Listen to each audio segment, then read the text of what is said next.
Captain Junho Kim stood on the command deck of the Seoul Defense Base. His eyes were fixed on the large screen that showed 5 massive ships entering Earth's orbit. The ships were smooth and silver, like giant teardrops in the sky. "Status report," Junho said. His voice was calm, but his heart beat fast.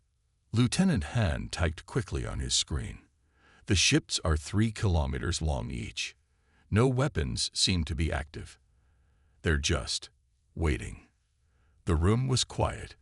50 men and women watched the screen, barely breathing. This was humanity's first contact with aliens. A voice came through the speakers.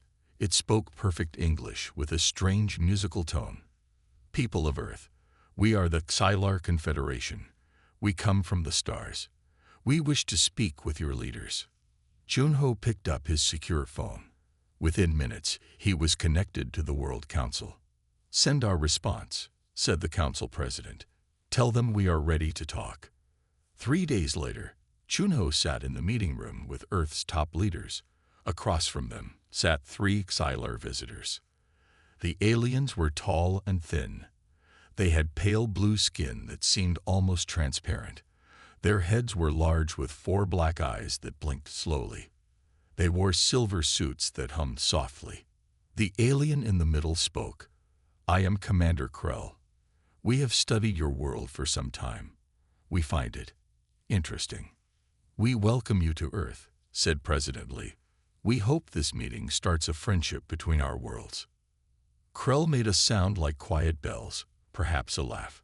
"Friendship, yes. Though we must say, your technology is quite primitive." Junho felt his face grow warm. He noticed how the aliens seemed to need help moving in Earth's gravity. Their thin arms looked weak. "We have achieved space travel," said Science Minister Ju. "We have cured many diseases. We have—" "Yes, yes," Krell waved a 6-fingered hand.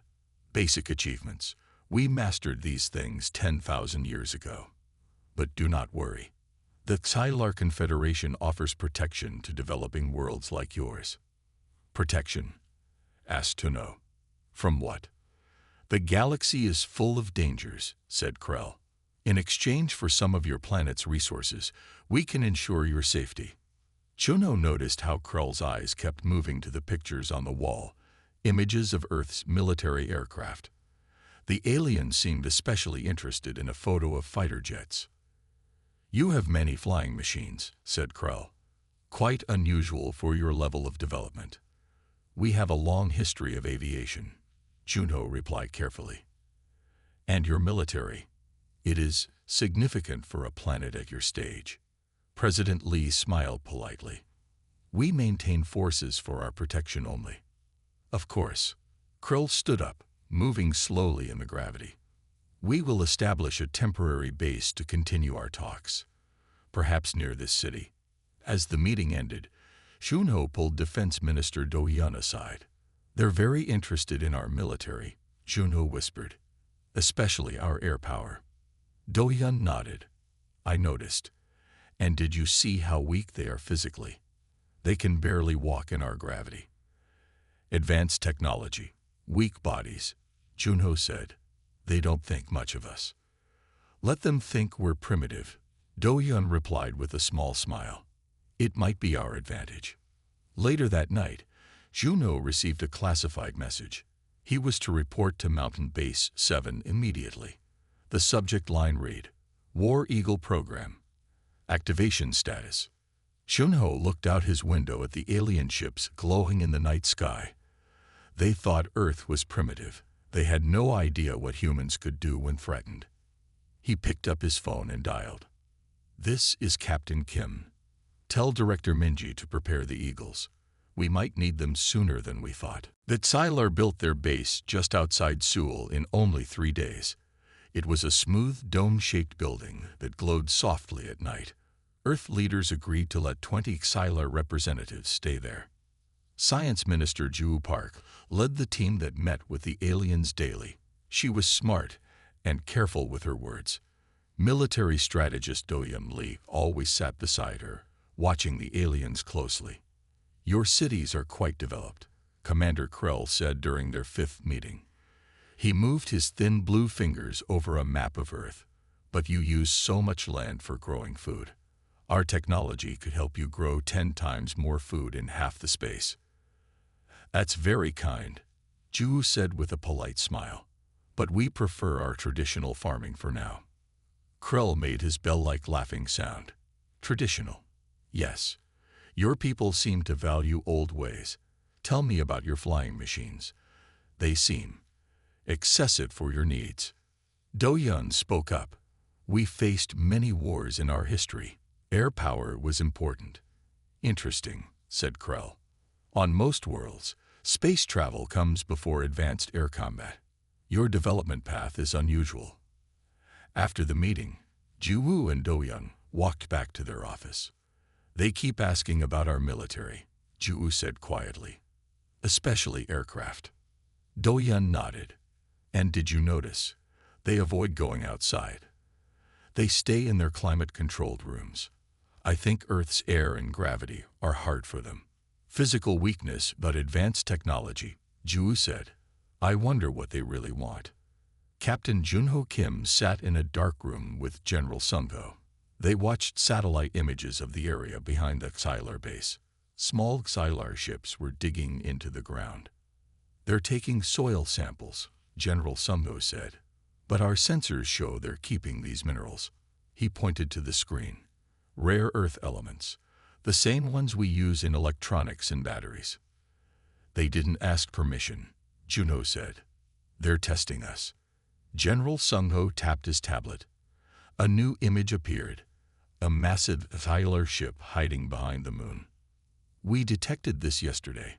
It's 5 times bigger than the ships in orbit.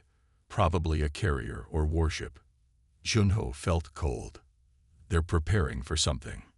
Yes, said the general. I think we should show them the War Eagle program now. Let them know we're not as primitive as they think. Not yet, Junho said. Let's see what else they reveal first. At Mountain Base 7, hidden deep inside granite cliffs, Commander Minji Kang walked through a massive cave. Above her, perched on stone ledges, were 30 golden eagles. But these were not normal birds. Each eagle was the size of a small car, with a wingspan of nearly 20 feet. Their feathers gleamed with metallic threads. Small devices were attached to their heads and backs. Minji stopped at one eagle that watched her with intelligent eyes. How is he today? She asked the technician nearby. Stormwing is in perfect condition.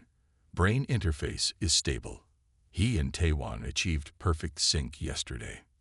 As if hearing his name, a young man walked into the cave. Taewon Choi wore a fitted flight suit with neural connectors visible at his temples. Commander, he greeted Minji with a salute. Stormwing and I are ready. When do we fly? Soon, Minji said. The Xylar are getting suspicious. They keep asking about our air forces. Taewon laughed. If only they knew what we really have in the air. Minji's phone buzzed. It was a message from Chunho.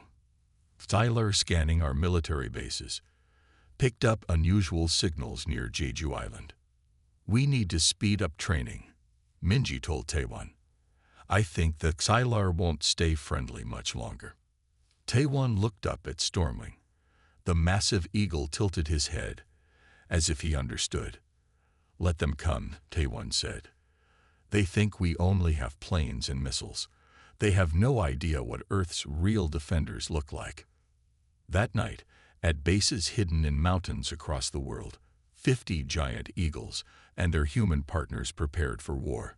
The Xylar thought humans were primitive. Soon, they would learn how wrong they were. Deep inside Mountain Base 7, Commander Minji Kang stood on a viewing platform. Below her stretched a massive training area carved from the mountain's heart. The space was as big as 10 football fields. Status report, she said to the technician beside her.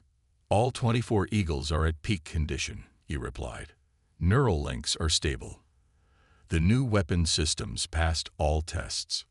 Minji watched as a giant golden eagle soared across the space.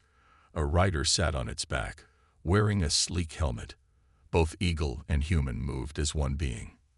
The War Eagle program had started 15 years ago. Scientists found a way to enhance golden eagles using special genes. They made the birds bigger, stronger, and smarter. Then they created a neural link that connected eagle and human minds. The result was amazing. The eagles grew to enormous size. Their wings could cut through the air at incredible speeds. Their eyesight was 10 times better than normal eagles. And with the neural link, they could understand complex commands and work perfectly with their human partners. Taiwan and Stormwing are ready for the advanced test, the technician said. Minji nodded. Send them to test Arena B. In a side chamber, Taewon Choi sat cross-legged on the floor. His eyes were closed. Through the neural link, he could feel Stormwing's excitement. The massive eagle waited in a large cave nearby. Ready, partner, Taewon thought. The eagle sent back feelings of readiness and pride. Taewon stood and walked to the equipment room. He put on his flight suit. It was made of special materials that protected against extreme cold and heat. The neural connectors on his helmet linked directly to similar devices on Stormwing's head. When he stepped into Stormwing's chamber, the giant eagle lowered his head in greeting. Standing fully upright, Stormwing was taller than Taewon. His golden-brown feathers had a metallic shine from the special threading woven through them. Today we try the new weapons, Taewon said, patting the eagle's strong neck. Stormwing made a soft chirping sound. Through their link, Taewon felt the bird's understanding. Test Arena B was designed to look like a city. Fake buildings stood between open spaces. Target drones flew overhead. Taewon climbed onto Stormwing's back, settling into the specially designed saddle. It held weapons controls and communication devices. Neural link active, Taewon said into his microphone. Confirmed, came Minji's voice. You are cleared for weapons test. Targets will appear in 30 seconds. Stormwing spread his massive wings. Each one stretched nearly 20 feet from his body. With a powerful push, they were airborne. Flying with Stormwing was unlike anything else. Through the neural link, Taewon could feel the eagle's joy in flight. He could see through Stormwing's eyes, spotting details miles away. Targets incoming, Minji announced. 5 drones shaped like alien ships appeared above the fake city. They moved fast, firing harmless light beams to simulate weapons. Taewon fought the command, and Stormwing responded instantly. They dived toward the targets, reaching speeds of over 200 miles per hour. The eagle's wings folded slightly, making him even faster. Tala missiles ready, Taewon said. Small missiles mounted on Stormwing's harness locked onto the targets. Taewon pressed the trigger. 3 missiles shot forward, each hitting a drone perfectly. For the last 2 targets, Stormwing used his natural weapons. His massive talons, enhanced with metal tips, tore through one drone. His powerful beak crushed the final target. The entire attack took less than 30 seconds. Test complete, Minji said over the radio. Perfect score. As they landed, Minji met them with a serious face. New orders from command, she said. The Xylar have started jamming some of our communications. Satellites show more ships arriving behind the moon. Taewon felt Stormwing's anger through their link. How long until we deploy? He asked. All War Eagle teams are now on standby alert, Minji replied.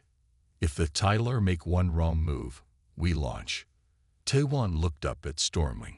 The Eagle's fierce eyes seemed to glow. They think we only have simple jets and missiles, Taewon said. They have no idea what's coming for them. The World Council met in an underground room in Geneva. The mood was dark. On screens around the room, they could see that all Xylar ships had changed position during the night. They've blocked our satellite communications, President Lee said, and our deep space radar shows 30 more ships coming from behind the moon. Science Minister Juwu looked pale.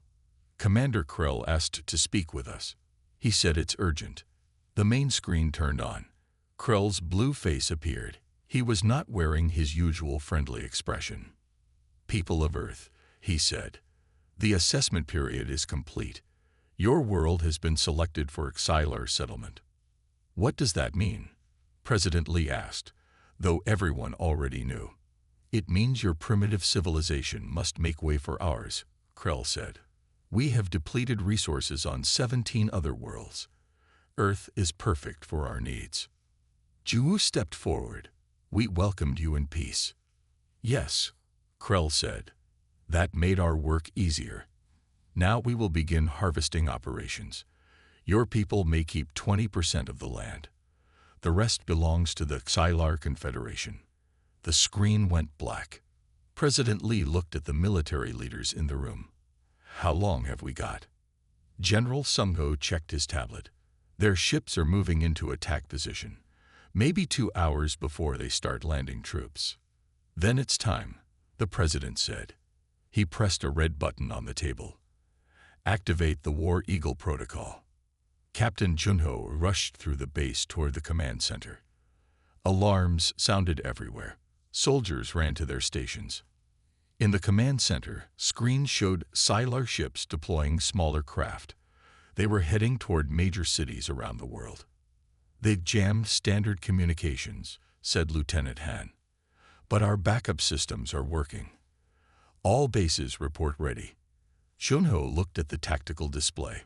What do we know about their ground forces? Not much, Han replied. But we've learned something interesting about the Xylar themselves. He showed Junho a video of a Xylar who had fallen during a meeting. Its environmental suit had cracked open. Look at their bodies, Han said. They evolved on a low-gravity world. Their bones are like bird bones, hollow and light. And they can't breathe our air well. That's why they stay in their suits and ships. Junho understood now. That's why they're so interested in our aircraft. Their bodies are built for flight, not ground combat. Exactly, Han said. They expect to win with technology because physically, they're very weak on Earth. At the Xylar command ship, Krell watched the invasion plan unfold. The humans are primitive, he told his officers. Their aircraft are basic. Their weapons are simple. This will be an easy conquest. His second-in-command looked concerned. But their gravity is difficult for our people. And their atmosphere. That's why we use the battle suits, Krell said. Once we control their world, we'll adjust the atmosphere over time. Now, launch the harvest ships. 500 Xylar vessels began descending toward Earth. In Mountain Base 7, Minji Kang gave the final briefing to her War Eagle teams. The Xylar have betrayed us, she said. They plan to take our world and push humans into small areas. They think we are weak. The 20 pilots stood at attention. Behind them, in a massive cavern, their Eagle partners waited. Our advantage is surprise, Minji continued. The Xylar don't know about the War Eagles. They expect only conventional weapons. Taewon raised his hand. What are our orders? Defend the major cities, Minji said. Protect civilian areas. 50 War Eagle teams are deploying worldwide. You are the first wave. As the pilots moved to join their Eagles, Minji's phone buzzed. It was a message from Junho. Enemy craft dropping toward Seoul. ETA 15 minutes. Minji looked at her teams. The mighty Eagles stood ready, their enhanced bodies and minds prepared for battle. The human pilots connected their neural links. War Eagles, Minji called out. Launch. The mountain's hidden doors opened to the sky. 20 giant eagles with their human riders soared into the air. The Xylar thought they were attacking a primitive world. They were about to learn how wrong they were. The sky over Seoul filled with Xylar ships. They looked like silver teardrops, gliding down through the clouds. People ran for shelter as emergency sirens wailed across the city. From his command center, Junho watched the radar screen. The Xylar had deployed 50 attack ships toward Seoul. Each one could hold 100 soldiers. Where are our defenders? Lieutenant Han asked. Junho smiled slightly. Watch the eastern mountains. On another screen, 20 dots appeared, moving fast from the mountains. The War Eagles had launched. High above the city, Taewon felt the rush of wind through Stormwing's feathers. Through their neural link, he could sense the Eagle's excitement and determination. This was what they had trained for. "Eagle Squadron, form up," Taewon said into his helmet mic. "Attack pattern Delta." The 20 war eagles spread out in a wide formation. Each giant bird carried weapons on their harnesses and a pilot linked to their mind. They flew higher than the Sylar ships, hidden by the sun's glare. "Remember," Minji's voice came through their comms, "the Sylar rely on electronic targeting. Our eagles can outmaneuver their systems." Taewon patted Stormwing's neck. "Ready, partner." Through the link, he felt the eagle's answer, a fierce surge of fighting spirit. "Eagles, dive," Taewon called. 20 massive birds folded their wings and dropped from the sky like golden thunderbolts. On the Lid Sylar ship, Captain Zeth stared at his sensor screen in confusion. "Something's approaching," he told Commander Krell. "But the readings make no sense. They're too fast for Earth aircraft, but too small for missiles." "Show me the visual," Krell ordered. The screen flickered, then showed the impossible, giant birds diving toward them, each carrying a human rider. "What trick is this?" Krell hissed. "Birds can't be that big." Before Zeth could answer, the first eagles struck. 3 of them hit Sylar ships with Talon missiles that exploded against the hulls. 2 more eagles used their metal-enhanced claws to tear through the thin outer shells of 2 ships. "Evasive action," Krell shouted. "Target those creatures." The Sylar ships tried to lock weapons on the eagles, but they moved too quickly and unpredictably. The neural link between eagle and human allowed them to change direction faster than any computer could track. Stormwing banked hard right as energy beams flashed past them. Taewon felt the eagle's muscles shift beneath him.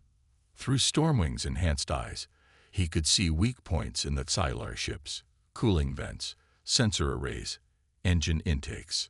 "Target the 3rd ship's left engine," Taewon thought through the link. Stormwing understood instantly. The eagle folded one wing and spun in a tight spiral, dodging defensive fire. They came up under the ship where the weapons couldn't reach them. Stormwing's powerful talons, now glowing with energy from their special harness, tore into the engine housing. The ship shuddered, then began falling toward the ground. Its emergency systems kicked in, slowing its descent enough for a crash landing in an empty field. Across the sky, the battle rage. The war eagles moved like nothing that Sylar had ever seen. Part animal, part weapon, they combined natural instinct with human intelligence. The eagles could pull maneuvers that would kill a human pilot in a normal jet. They could see targets that sensors missed. Within 15 minutes, 30 Sylar ships were damaged or destroyed. The rest began to retreat. In the command center, Shunho watched the battle with amazement. Reports came in from around the world. London, New York, Beijing, Sydney, all places where war eagles had engaged the enemy. Everywhere, the story was the same. That Sylar were retreating, confused and frightened by Earth's unexpected defenders. "They never expected this," Junho said. "They thought we only had conventional weapons." Lieutenant Han nodded. "Their technology can't handle biological weapons platforms. They have no defense against the eagles." Junho's screen lit up with a message from Minji. "First wave successful. Minimal eagle injuries. Preparing second wave." But then a new alert sounded. The Sylar mothership had moved into low orbit. "They're changing tactics," Junho said grimly. "Get ready for Phase 2. Commander Krell slammed his fist on the control panel. The massive Sylar mothership hummed around him as his officers waited for orders. "How?" he demanded. "How did primitive humans create those flying beasts?" No one answered. On the main screen, they watched recordings of the giant eagles tearing through their ships. The birds moved with impossible speed and precision. "Begin orbital bombardment," Krell ordered. "Target their major cities first. Their flying monsters cannot reach us in space." In Seoul's emergency command center, Captain Junho gathered with Earth's defense leaders. The room buzzed with urgent activity. "The Xylar mothership is preparing weapons," reported Lieutenant Han.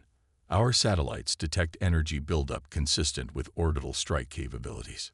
Chunho turned to engineer Sumin Yoon. She had been studying captured Xylar technology from the damaged ships. "Tell them what you found," Junho said. Sumin stood up. She was young but brilliant, with quick eyes and steady hands. "The Xylar ships use crystalline technology," she explained. "Their systems are built around special crystals that channel energy. These crystals vibrate at specific frequencies." She held up a small device. "I've created a disruptor that can shatter these crystals if delivered directly to their ships." "Can our conventional missiles carry these disruptors?" General Sungo asked. "No," Sumin shook her head. "Their defense screens would stop missiles. We need something that can slit through their shields." She looked at Junho. "Something biological." Junho smiled. "The War Eagles." At Mountain Base 7, Minji supervised as technicians fitted special harnesses to the Eagles.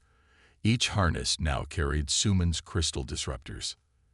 "These are short-range," Minji explained to her pilots. "You'll need to get very close to the target ships. The mothership itself is in low orbit, just at the edge of where our Eagles can fly." Taewon checked Stormwing's new equipment. The Eagle watched with intelligent eyes. "We'll need to use the high-altitude launch platforms," Taewon said. "That will give us enough height to reach the mothership." Minji nodded. 20 Eagles will target the mothership. The rest will defend against any ships that get through." She paused. "This mission will be dangerous. The thin air up there will be hard on both you and your Eagles." Through his neural link, Taewon felt Stormwing's determination. The Eagle wasn't afraid. "We'll do it," Taewon said. "For Earth." Captain Junho sat with Science Minister Juwoo in a secure room. They watched as technicians prepared the high-altitude launch platforms, special aircraft that would carry the War Eagles to the edge of space. "There's something you should know," Junho said quietly, "about the War Eagle program." Juwoo looked at him. "What is it?" "We didn't create it just for national defense," Junho explained. 20 years ago, our deep space telescopes detected signals from the stars. We knew aliens existed, and that some might not be friendly." Juwoo's eyes widened. "You've been preparing for this?" Junho nodded. "Nations around the world secretly cooperated. We knew conventional weapons might not work against advanced aliens, so we looked to nature instead." He smiled slightly. "The War Eagles aren't just weapons. They're Earth's evolutionary response to threats from above." "But why eagles?" Juwoo asked. "Eagles have been Earth's top aerial predators for millions of years," Junho said. "Their instincts are perfect for air combat. We just enhanced what nature already created." A technician rushed in. "Sir, the Xylar mothership has fired its first orbital weapon. It's targeting Washington, D.C." Junho stood up. "Launch the Eagles." Now. Above the clouds, 20 specially designed aircraft climbed to 80,000 feet. Inside each one, a War Eagle and its pilot prepared for release. Taewon checked Stormwing's oxygen system one last time. The Eagle's harness included a special atmospheric shield that would protect them both in near-space conditions. "All Eagles, prepare for launch." Minji's voice came through their comms. "The Xylar have fired on Earth. This is not a drill." Taewon felt Stormwing's wings flex with anticipation. The launch bay doors opened, revealing the curve of Earth below and the blackness of space above. "For Earth," Taewon whispered. 20 War Eagles soared into the thin upper atmosphere, their massive wings extended, their eyes fixed on the Xylar mothership gleaming in the sunlight above. The 20 War Eagles soared upward, their massive wings beating against the thinning air. As they climbed higher, the sky around them darkened from blue to deep purple. Stars became visible even though it was daytime. Taewon felt the cold through his special suit. He could sense Stormwing working harder to breathe. The Eagle's enhanced lungs pulled oxygen from the thin air. Their atmospheric shields glowed softly, protecting them from the harsh conditions. All Eagles at 85,000 feet. Minji's voice came through their comms. You should see the target now. Taewon looked up. The Xylar mothership hung in low orbit like a giant silver teardrop. It was firing energy beams toward Earth. Each beam would hit a city if not stopped. Eagles spread out, Taewon ordered. Groups of 4. Target the weapon ports first. Through the neural link, he sent Stormwing images of where to attack. The Eagle understood perfectly. In the mothership, Commander Krell watched his weapons fire at Earth below. 3 beams had already struck, though Earth's missile defenses had weakened them. Sir, a sensor operator called out. Objects approaching from below. Show me, Krell ordered. The screen displayed 20 objects rising from Earth. As the image zoomed in, Krell hissed in surprise. The flying monsters had returned, now wearing shimmering shields. Impossible, Krell shouted. They cannot fly in space. They're not in space yet, Commander, his officer said. They're at the edge of the atmosphere, but they're still rising. Target them with all defensive weapons, Krell ordered. Taewon saw the mothership's weapons turning toward them. Evasive action, he called. The War Eagles scattered in different directions. Their neural links gave them perfect coordination that no computer could match. Energy beams sliced through the space they had just occupied. Stormwing banked hard right, then climbed higher. The air was so thin now that the Eagle was gliding more than flying. Taewon felt the strain in his partner's muscles. Almost there, he encouraged through the link. 3 other Eagles formed up with them. Together, they approached the mothership from below, where fewer weapons could target them. Disruptors ready, Taewon said. Remember, we need direct contact with the ship's hull. The 4 Eagles accelerated toward the mothership. Energy beams flashed around them, but the Eagles' unpredictable movements made them nearly impossible to hit. Engineer Suman watched from the command center. On her screen, she tracked the Eagles' approach. The mothership's shields will stop physical objects, she explained to Juno. But the Eagles aren't just physical. The neural link creates a unique energy signature that might pass through. Might? Juno asked. Suman nodded. It's a theory, based on what we learned from the captured ships. Let's hope you're right, Juno said. Stormwing approached the shimmering barrier around the mothership. The shield glowed blue-green, rippling like water. Taewon felt the Eagle's doubt. Trust me, he thought through the link. You are more than physical. Our bond is energy too. Stormwing tucked his wings and dove straight at the shield. For a moment, Taewon felt intense pressure, like being squeezed from all sides. Colors flashed around them. Then suddenly they were through, flying along the mothership's hull. We're inside their shields, Taewon announced. The neural link worked. 3 other Eagles followed them through. The rest were still trying. Place your disruptors and get clear, Minji ordered. Stormwing flew close to a large crystal structure on the ship's surface. Taewon activated the disruptor on their harness. The small device attached to the crystal and began to pulse with sound waves too high for human ears to hear. The crystal started to vibrate, then crack.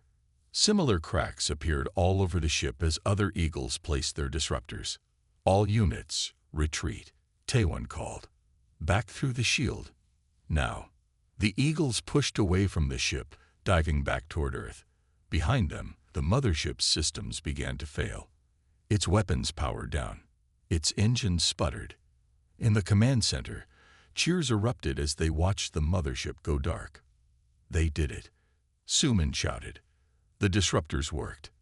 Chunho turned to the weapons officer. Now, while their shields are down, launch all missiles. Earth's defense systems came to life. Missiles streaked upward from silos around the world, all targeting the disabled mothership. As the War Eagles descended back into Earth's thicker atmosphere, they watched the missiles hit their target. The mothership broke apart in a series of bright flashes. Eagle leader to base, Taewon reported. Mothership destroyed. returning home. Through the neural link, he felt Stormwing's fierce pride. The Eagles had done what no technology alone could do. They had saved Earth. 3 days after the mothership's destruction, the remaining Xylar ships gathered in high orbit. Most were damaged. Their attacks on Earth had failed completely.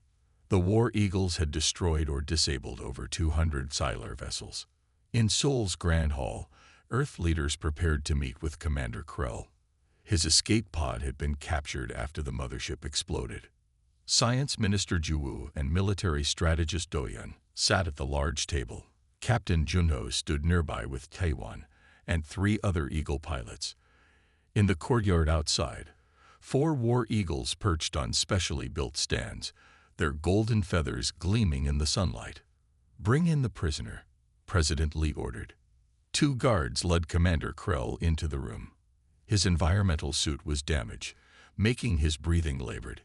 He looked smaller now, less impressive. "You asked for this meeting," President Lee said. "Speak." Krell's 4 eyes blinked slowly. "The Xylar Confederation requests peace talks. We offer technology exchange for safe passage home." Ju-woo leaned forward. "You came to steal our world. You fired on our cities. Why should we trust you now?" "Because you need us," Krell said. "You are primitive in many ways. Our technology is thousands of years ahead of yours." Do-yeon placed a tablet on the table. It showed images of 17 planets. These worlds were all attacked by the Xylar. Their people either enslaved or killed. He looked at Krell. "We found these records in your damaged ships." Krell's blue skin paled. "Necessary expansion. Our home world is dying. So you destroy others instead," Junho said. Krell's eyes moved to the window, where he could see the War Eagles outside. He shuddered visibly. "What are those creatures?" he asked. "How did you create them?" "No civilization we've encountered has weapons like that." Taewon stepped forward. "They aren't just weapons. They're our partners, Earth's apex predators enhanced to defend their world." Krell seemed genuinely puzzled. "But why use animals? Technology is superior." "Is it?" Ju asked. "Your ships couldn't track our eagles. Your weapons couldn't hit them. Your shields couldn't stop them." President Lee raised his hand for silence. "Commander Krell, tell us about your people. Why are you so physically weak on our world?" Krell hesitated, then spoke. "The Xylar evolved on a low-gravity world with thin atmosphere. Our home has 1/3 of Earth's gravity. Our bodies are light, our bones hollow." He gestured to his thin arms. "We developed technology instead of physical strength." "And you never thought to combine the two?" Taewon asked. "Biological enhancement." Krell made his bell-like laughing sound. "Though weaker now. Animals are unreliable. Machines are perfect. Except when they're not," Do-yeon said. President Lee stood up. "Here is our offer, Commander. The remaining Xylar ships may leave our solar system unharmed. You will never return. You will tell others that Earth is protected." "And if we refuse?" Krell asked. In answer, one of the War Eagles outside spread its massive wings and screeched. The sound echoed through the hall. Krell flinched. "Very well," he said quietly. "We accept your terms." Later that evening, Junho and Taewon watched from the roof as the Xylar ships departed. They rose slowly into the darkening sky, moving away from Earth. "Do you think they'll keep their word?" Taewon asked. "I think they'll warn others about us," Junho replied. "About our winged demons." Stormwing perched nearby, his keen eyes following the departing ships. Through their neural link, Taewon felt the eagle's satisfaction. "The Xylar never understood what made us strong," Junho continued. "They saw technology and nature as separate things. They never imagined combining them." "That was their mistake," Taewon said, patting Stormwing's powerful neck. "They thought being advanced meant replacing nature. We learned to work with it instead." As the last Xylar ship disappeared from view, Stormwing spread his wings and called out, a clear, triumphant cry that echoed across the city. Other eagles answered from their bases, the sound rolling like thunder over the land they had defended. The Xylar had come looking for a primitive world to conquer. Instead, they found Earth, home of the war eagles and their human partners, defenders of their world. 6 months after the Xylar departed, Earth had changed. Scientists studied the alien technology left behind in damaged ships. Engineers took apart the Xylar base outside Seoul. Every day brought new discoveries. Shunho walked through the expanded Mountain Base 7. What had once been a secret facility was now Earth's Space Defense Headquarters. New buildings spread across the valley below the mountain. Captain Kim, a young officer, greeted him with a salute. "Commander Minji is waiting for you at the new training field." Shunho nodded. "Thank you, Lieutenant." As he walked through the base, Shunho saw technicians working on pieces of Xylar ships. Earth had learned much from the alien technology. Scientists had already created better energy systems and faster computers based on the crystal technology. Earth had advanced by centuries in just 6 months. At the massive training field, Commander Minji Kang watched as 30 new war eagles practiced flying formations. These eagles were from the second generation of the program. They were even larger than the first, with wingspans of nearly 25 feet. "Impressive, aren't they?" Minji said as Shunho joined her. "Very," Shunho agreed. "How many do we have now?" 200 active pairs worldwide, Minji replied, with 50 more in training. They watched as the eagles performed complex maneuvers. Their human partners rode on their backs, connected through the improved neural links. "The World Council has approved the new division," Minji said. "The Diplomatic Exploration Corps. 20 War Eagle pairs will be assigned to it." Shunho smiled. "So we're going to the stars?" "Yes," Minji nodded. "The engineers have adapted Xylar drive technology. Our first ship will be ready next month." In the medical wing, Taewon sat beside Stormwing. The massive eagle was having his annual checkup.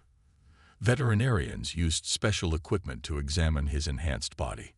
"He's in perfect health," the doctor told Taewon. "The genetic enhancements are stable. He should live at least 50 years. Taewon stroked Stormwing's feathers. Through their neural link, he felt the eagle's contentment. "We've been selected for the star mission," Taewon told the doctor. "We leave in 6 weeks." "Congratulations," the doctor said. "You two are the best pair in the program." As they walked outside after the checkup, Taewon and Stormwing saw a group of school children touring the base.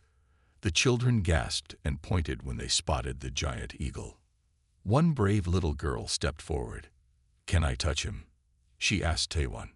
Taewon checked with Stormwing through their link. The eagle lowered his head gently. "Yes," Taewon said. "He says it's okay." The girl lightly touched Stormwing's golden feathers. "He's so beautiful," she whispered. "When I grow up, I want to be an eagle pilot too." Taewon smiled. "Keep studying hard, especially science. That's the first step." In the new Global Council chamber in Geneva, Science Minister Ju addressed the world's leaders. Behind her, a large screen showed images of nearby star systems. "The Xylar technology has given us the ability to travel between stars," she explained. "Our first exploration ship will launch next month, but this is just the beginning." She changed the screen to show the War Eagle program's new training facilities. "We've learned that our greatest strength comes from combining our technology with Earth's natural power," Ju continued. "The War Eagles saved us because they represented the best of both worlds. Human intelligence joined with natural ability." President Lee stood up. "As we move into the stars, we carry this lesson with us. We will not make the Xylar's mistake of seeing technology as separate from nature. We will bring both forward together." 1 month later, Shunho stood on the observation deck as Earth's first starship prepared for launch. The ship was beautiful, sleek and powerful, built with a combination of human and Xylar technology. On the ship's side, a painting of a golden eagle in flight stretched from bow to stern. The ship's name was printed beneath it, Stormwing's Legacy. In the launch bay, 20 war eagles and their pilots prepared to board. They would be Earth's representatives to the stars, diplomats, explorers, and, if needed, defenders. Taiwan and Stormwing led the group. As they passed Junho, Taiwan saluted. "Captain," he said with a smile. "Any final orders?" "Just one," Junho replied. "Show the galaxy that Earth was never primitive. We were just taking a different path." As the ship rose into the sky, carrying Earth's hopes and its mighty eagles to the stars, Junho remembered the Xylar's first words. "Your technology is primitive." How wrong they had been. Earth's true technology wasn't just in machines. It was in the bond between species, in the combination of human ingenuity and natural power.